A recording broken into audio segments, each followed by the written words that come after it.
Before he was king, before he was warrior, before he was legend, he was a boy, alone among sheep, singing to the stars.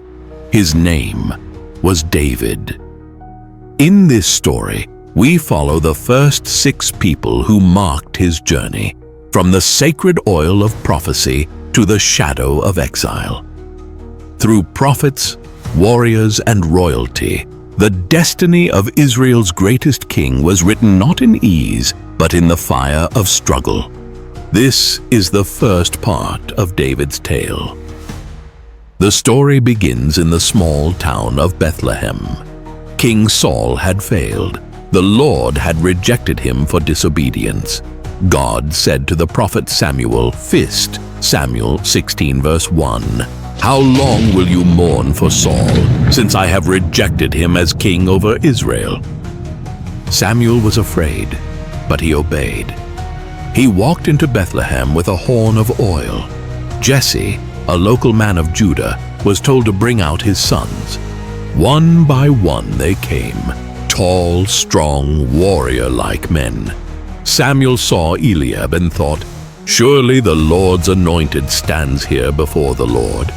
But God whispered, 1 Samuel 16 verse 7, "Do not consider his appearance or height. The Lord does not look at the things people look at. People look at the outward appearance, but the Lord looks at the heart." After 7 sons passed by, none were chosen. "Are these all the sons you have?" Samuel asked. "There is still the youngest," Jesse replied. "He is tending the sheep." They sent for him. The boy arrived, glowing with health and with bright eyes, and the Lord said, "Rise and anoint him. This is the one." As the oil ran down his head, the Spirit of the Lord came powerfully upon David from that day forward. And though no one understood it yet, Israel's future king had been chosen. Samuel disappears from the story shortly after, but his obedience opened the gates of destiny. Soon after, the Philistines gathered their armies against Israel. Across the Valley of Elah, one man stepped forward, Goliath of Gath. Over 9 feet tall, armored in bronze, his spear like a weaver's rod. Day after day he bellowed, 1 Samuel 17 verse 8 and 9. "Choose a man to come down to me. If he kills me, we will become your subjects. But if I overcome him, you will become our subjects." For 40 days, no one moved, until David arrived, not as a warrior, but as a delivery boy, bringing bread to his brothers. He heard the defiance and asked, "Who is this uncircumcised Philistine that he should defy the armies of the living God?" Saul scoffed. David was only a boy. But David said, "Your servant has killed both lion and bear. This Philistine will be like one of them." They gave him armor. It didn't fit. He stepped onto the battlefield with a staff, 5 stones, and a sling. Goliath laughed. "Am I a dog that you come at me with sticks?" David replied in 1 Samuel 17 verse 45 and 46, "You come against me with sword and spear, but I come against you in the name of the Lord Almighty. This day the Lord will deliver you into my hands, and the whole world will know there is a God in Israel." He ran. The sling spun. The stone flew. It sank into the giant's forehead. Goliath fell face down to the ground. And just like that, the shepherd became a warrior in the eyes of Israel. King Saul brought David into his court, first as a harpist to calm his tormented soul, later as a general in his army. David won battle after battle, And the women sang, 1 Samuel 18 verse 7, Saul has slain his thousands, and David his tens of thousands. That song poisoned the king's heart. Jealousy took root. Saul watched David with suspicion from that day on. He tried to kill him with a spear, twice, then offered his daughter in marriage as a trap, then sent him on suicide missions in hopes he'd fall in battle. But the Lord was with David. When Saul finally realized that David would be king, he hunted him. From cave to cave, David fled, but he refused to harm Saul, even when he had the chance. Once David cut off a piece of Saul's robe in a cave and held it up after Saul left. 1 Samuel 24 verse 10. I will not lay my hand on my Lord, because he is the Lord's anointed. David loved Saul. Saul both loved and hated David. Their tragedy ends on Mount Gilboa, where Saul and his sons fell by the sword. David mourned, 2 Samuel 1 verse 19, how the mighty have fallen. In the wake of Goliath's fall, as the crowd swarmed David, one man saw not just a hero, but a brother. Jonathan, the crown prince of Israel. The scripture tells us, 1 Samuel 18 verse 1, Jonathan became one in spirit with David, and he loved him as himself.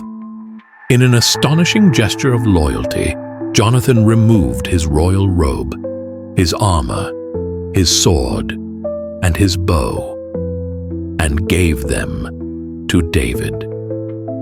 Symbolically, he laid down his future crown, saying in silent devotion, You will be king, and I will stand by you.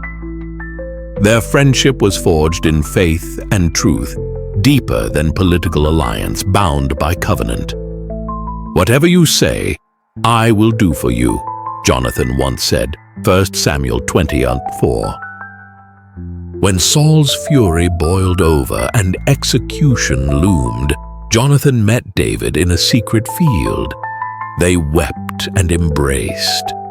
And Jonathan said, 1 Samuel 20 verse 42, Go in peace, for we have sworn friendship with each other in the name of the Lord.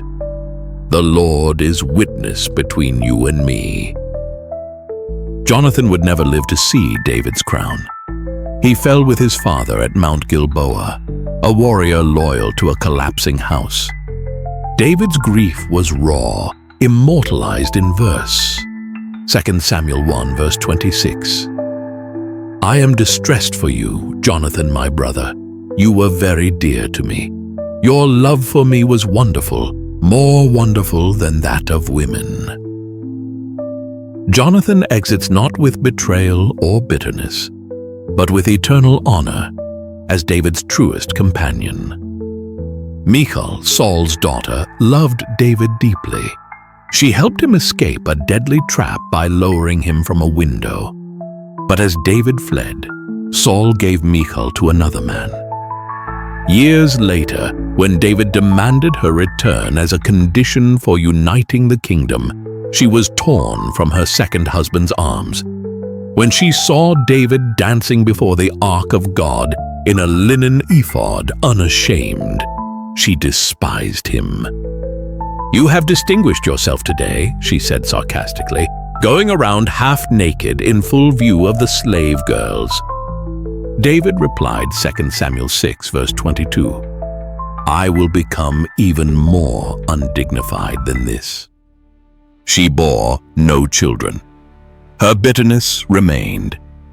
Abner had been Saul's general, his most trusted commander. After Saul's death, instead of supporting David, Abner propped up Saul's son Ishbosheth as king over Israel's northern tribes. But the alliance was fragile.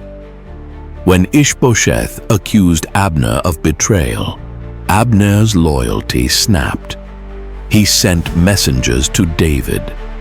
2 Samuel 3 verse 12.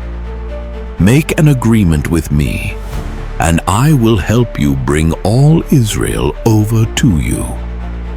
Abner met with David and promised unity.